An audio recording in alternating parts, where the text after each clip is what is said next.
Welcome back to the Creativity, Thinking, and Education podcast with your host, Patricia Rose Upsack. Today, we will be talking again to the remarkable Michael J. Gelb.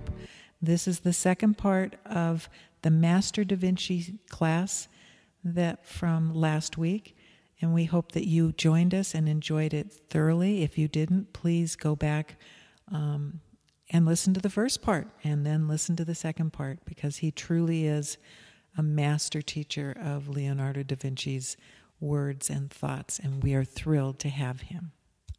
One of the things that we did talk about in our first interview with Michael J. Gelb were the 7 Da Vinci principles. And so if you're interested in that, please feel free to listen to it. Interestingly enough, Michael J. Gelb was also promotes mind mapping as a whole brain method for generating and organizing ideas. Even though the mind mapping was developed by Tony Basson, apparently it actually was inspired by Leonardo da Vinci and his approach to note-taking. And you can use mind mapping for personal goal setting, interpersonal problem solving, writing business plans, and so much more. Michael also believes that the most marvelous applications of mind mapping, which incorporates creativity, thinking, and learning, trains you to be a more balanced thinker, like Leonardo da Vinci. All of his books inspire me and to be more creative in all aspects of my life. Some of his titles that I just found fascinating were the Samurai Chess with the Grand Master of Raymond Keene, and How to Think Like Leonardo da Vinci, and Discover Your Genius and Innovate Like Edison, and Brain Power. So without further ado, let's listen to the rest of this series, which is absolutely wonderful.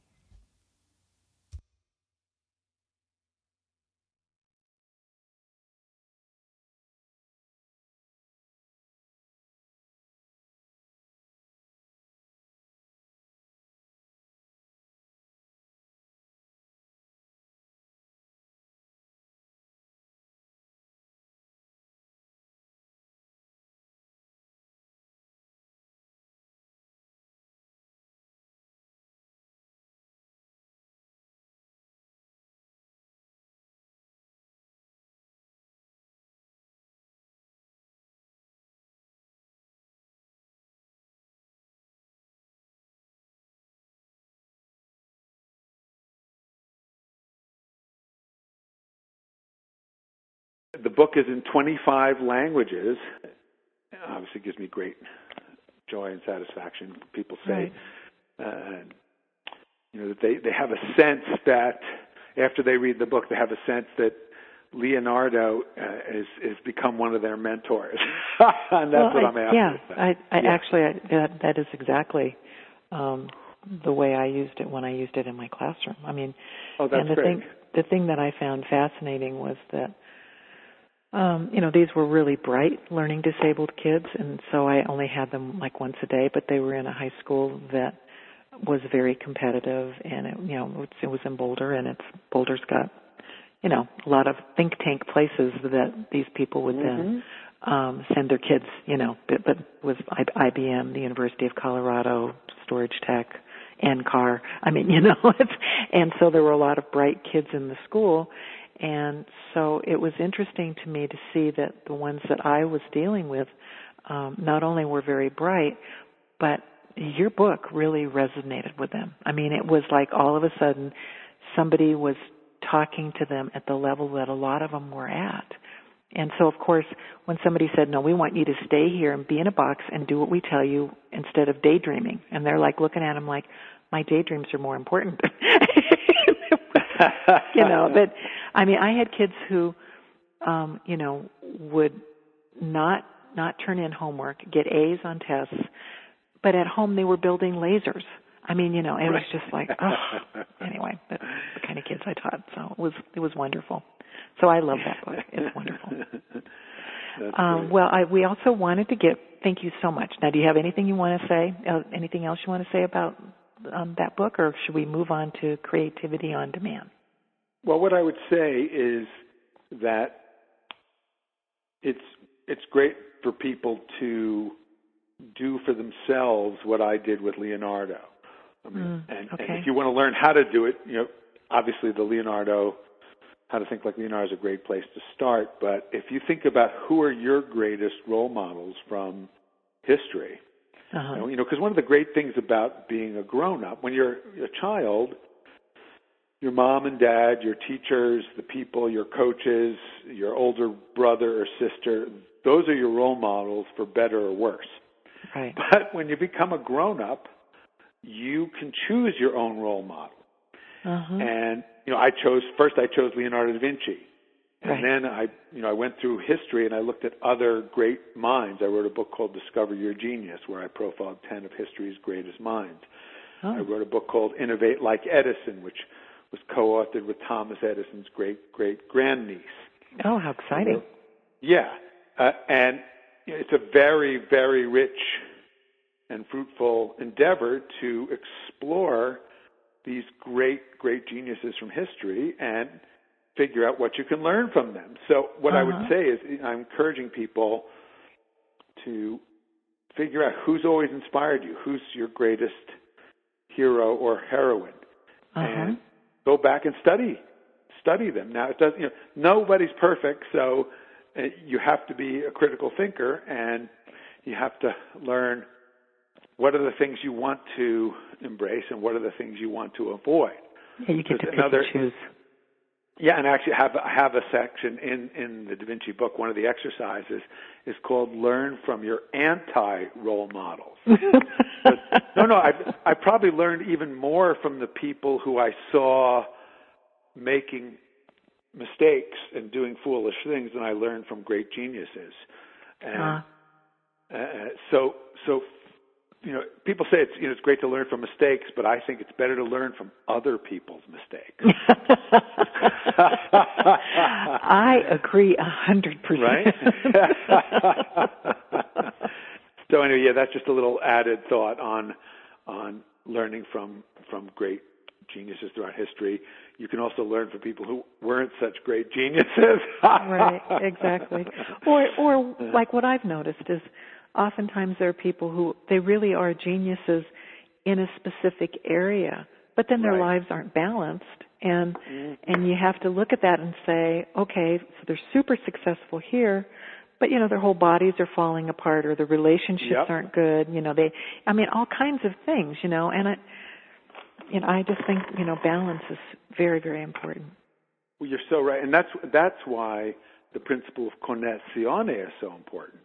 Because you want, you might be careful what you ask for, because you might get it. So if you ask for great wealth, but you don't think about asking for health and a happy relationship and a sense of meaning and purpose in your life, you might be rich, lonely, miserable, and sick. Exactly. No, that's true. So why not ask for what you really want? And think about it in a connessione way. So how to have a fulfilling relationship, a fulfilling career, the financial wherewithal that you want and need, a sense of making a difference, a sense of enjoying what you do every day with energy, wholeness, health, happiness, and fun. Right. Why not? Yeah, exactly. No, I agree. Yeah, that's wonderful. So good. Okay. So now moving on, tell us about creativity on demand. Sure. Well, I was actually working on another book. I was working on a book called Leadership. The tentative title was Leadership Communication. And it was about the communication skills that leaders need to be successful. Because once you know how to think creatively, you realize that coming up with great ideas is the easy part. Communicating about them and getting people to buy into them is the challenging part. Right. And I'm still going to write that book, but I also, for many years, I've been studying various, today the term people use for them is energy arts. How do you cultivate your energy so that, we think about little children, they're not only wildly imaginative and curious, they also have phenomenal energy. And as people get older, they tend to be less curious, less imaginative, and have less energy. So for years, I've been teaching people how to be more curious and how to have stronger imagination. And I've been personally studying these energy arts. How do you cultivate your energy so you have more energy as you get older instead of less? I like that. Yeah. And I happen to be in Costa Rica studying with one of the masters of energy arts from a Chinese lineage.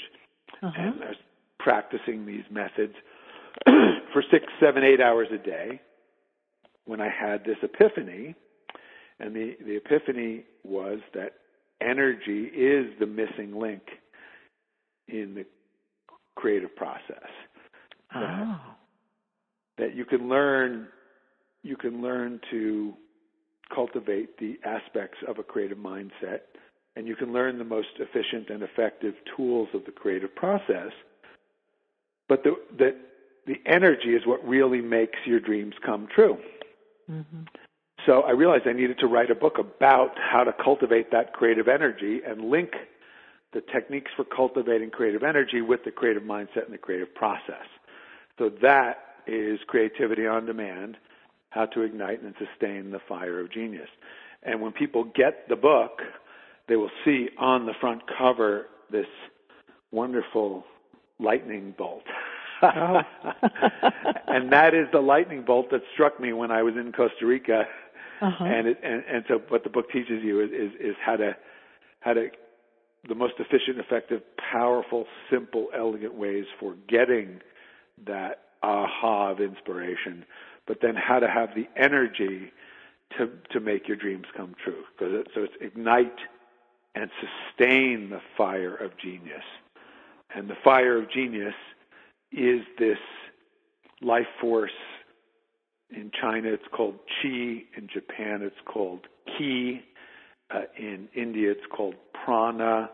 Right. The best term we probably have for it in the West is the Force from Star Wars. Oh, I love Star Wars. Right? Yeah, but it's just, this is not just a notion from the movies. This is real, and it's something that you can cultivate. You don't have to believe in it, but if you... Well, it's real whether people believe in it or not. It's just there. Well, but what I deal with lots of skeptical people. I work with lots of engineers, and I'm not, what I say to them, because I respect their I'm skeptical too. Right. And the important thing is you don't have to believe to get the benefit. As I tell my students, I say, look, if you're willing to experiment with some movement exercise, with a little bit of breathing, and with some guided visualization based on thousands of years of tradition, now, by the way, validated through contemporary scientific research. I'm not asking you to believe in anything. Just let's experiment with these simple exercises, with moving in this way, with using our imagination in this way, with breathing in a richer, deeper, fuller way.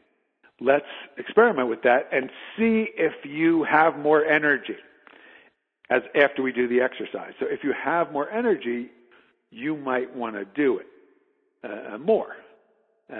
So let's just experiment. And then people do it, and they say, "Oh my God!" I did this with some people from a major biotech company just last week, and you can see that they have more energy because they look brighter and happier. They're smiling, and we did a 2-minute exercise, and one person said that was like taking a vacation. Oh, that's wonderful. Yeah, it's a free vacation you can take in the middle of your workday, or at the airport, or at your hotel room. What if there was a way to access energy that was free, that not only had no side effects. It's not like an energy drink where you're going to crash 5 hours later. Right. It's your body and your mind are by far the most powerful pharmacy. Mm-hmm. And completely. You never learned how to use it. Well, for thousands of years, people have been studying how do you use this, how do you cultivate this, and what I did in Creativity on Demand, I asked some of the greatest masters, contemporary masters of energy arts, I asked them, what is the most powerful practice that the average person could do in 20 minutes or less to raise their baseline of creative energy? And then these various masters were very generous, very helpful, and they shared their best practices, which I then translated so that they were as accessible as possible. Uh-huh. And then I made up a few new practices to make it even more powerful and accessible for my readers. So that's what Creativity on Demand is all about. Oh, that sounds absolutely wonderful. I'm going to go out and buy it today. I am. No, I am. It's because I great. No, you'll be glad you did. And by the way, when you get it, again, people can go to michaelgelb.com, Gelb, and if you go to the links page, you have to click around a little bit to find it, but you'll see a link for Creativity on Demand where there are free videos of some of the masters that I interviewed in the book demonstrating some of the exercises. And you'll see 2 videos where I'm demonstrating some of the exercises. And it's all free because we just, I want to make this as accessible to the world as possibly can. So you buy the book, what does it cost you? Like $13 on Amazon or something. Right. Maybe, you go wild and spend $16.95 at your independent bookstore. Right. And then you have access to these free videos. You have access to 5,000 years of wisdom on how, translated into contemporary language, scientifically validated on how you can strengthen your core energy so that 10 years from now you'll have more energy. I mean, that's my intention. I mean, I'm listening. I want to have more energy when I'm 70 than I did when I was 60, and more when I'm 80 than I did when I was 70. So I do the practices every day, and it seems to be working. Well, the thing is I think the whole idea of I think that for us it's just a cultural thing that people assume that you are going to decline because of a number. And the reality is that there are people all over the world who don't buy into that, and because they don't buy into that, they're a lot older than you and I are, and they are just, strong as oxes doing all kinds of things all over the place, with a lot of vigor and happiness. So I think, like everything else, it's just a thought. And sometimes people It makes a huge difference, though. And, let's say if you grew up with parents or grandparents who got Alzheimer's or other form of dementia, or who died early, or who suffered a lot, it's all too easy then to just automatically assume that is your fate and there's nothing you can do about it. Right. I mean, I know that part of why I'm able to be. It's relatively easy for me to be so enthusiastic about healthy aging is my mom and dad are about to celebrate their 65th wedding anniversary. Oh, that's amazing. I talked to them on the phone yesterday. They were filled with energy and vibrancy and expectation. I'm going to visit them next weekend. I'm going to cook them a couple of great dinners. I'm going to serve them some fantastic wines. And they are fabulous company. I mean, I can't think of anybody I'd rather, other than my wife, there's nobody else I'd rather hang out with than my mom and dad. And that's a pretty blessed and lucky situation to be in. Having said that, I see how my mom and dad could be even healthier and stronger if they were doing these practices. But, I don't try that. I mean, they read the book. They say, oh, my God, that's fantastic. But I can, I see the main thing. Why are my mom and dad healthy? I'd say, a couple. One is they're still curious and engaged. They have curiosità. Uh-huh. And the main reason is they have love.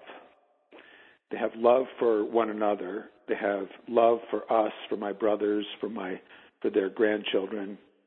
And they're consistently kind and loving to the other people. They live in one of these active retirement communities.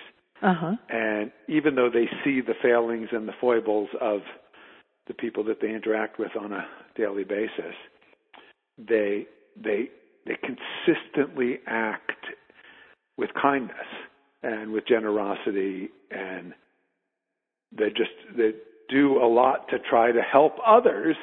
Uh-huh. And they also have a great sense of humor. I think that's helping others and having a great sense of humor is key. It really is. It's really important, right? So that's part of what we talk about in the book. Serious. Right? Yeah, if you want more creative energy, one of the principles of a creative mindset is laughter and playfulness. Uh-huh. And I have to say my parents are sillier and funnier now than they ever have been. That's wonderful. It really is. Right? Yeah. And it's interesting that age has have given them wisdom in terms of compassion and more sense of humor about themselves and about other people. Uh-huh. And they're just as critical and sharp as they ever have been, but they take everything less seriously. Right. Because they've seen a lot. Right. Well, of course. So I would like to help other people cultivate those attitudes and then develop them even further and change their mindset. So I say to people, especially if you did grow up with a negative image of aging, which is, by the way, still the dominant notion in our society. Oh, I know. Yeah. So this takes thinking against the grain, thinking in a major non-habitual way, and we need all the help we can get. So, that's right. How to think like Leonardo, creativity on demand, brain power. It's why I keep writing these books, because I think it's wonderful. People need help. Well, we're going to be wrapping up in just a few minutes, but I really would like to know if you have any other new projects on the horizon that maybe you're even just thinking about that you haven't done yet. Oh no, I'm working on. I'm always have something going on. That's good. That's good. And the new book is a book on conscious leadership, on the principles for leaders who want to be part of organizations that make a positive difference in the world and who recognize. I think that's a really important book. Thank you. Well, I think so too. Yeah. Yeah. That's wonderful. How do you be successful, run a profitable business, and make a positive difference in the lives of everyone you touch? And the simple notion is this: that most of us grew up with this idea that business had to take, that it was a net take, that profit was you abstracted profit from the environment. And then maybe you felt guilty, so you donated to a charity or endowed a hospital or something. Right. But the new model is, no, you contribute to the world, you do something that's a service to humanity, and you make a profit by enriching people's lives at every level. And that's conscious capitalism. But for conscious capitalism to work, we need conscious leadership. So how do you develop the skills and the mindset of a conscious leader? That's what my new book is going to be about. Well, that just sounds wonderful. And this whole interview has been absolutely wonderful. And we want to thank you so much for letting us interact with you. And would you tell our listeners your website one more time? With pleasure. Thank you. It's michaelgelb.com. That's Gelb, michaelgelb.com. Thank you so much. Thank you for joining me here at Creativity, Thinking, and Education Podcast. This is your host, Patricia Rose Upsack. Next week, we look forward to having a wonderful conversation with the amazing and remarkable Denise Lynn. Please visit us at happyteachershappystudents.com. And if you find value in this podcast and the message that we're trying to spread, then click at the subscribe button and give my show a review. I am so excited to be able to share the timeless awareness of all of our wonderful guests.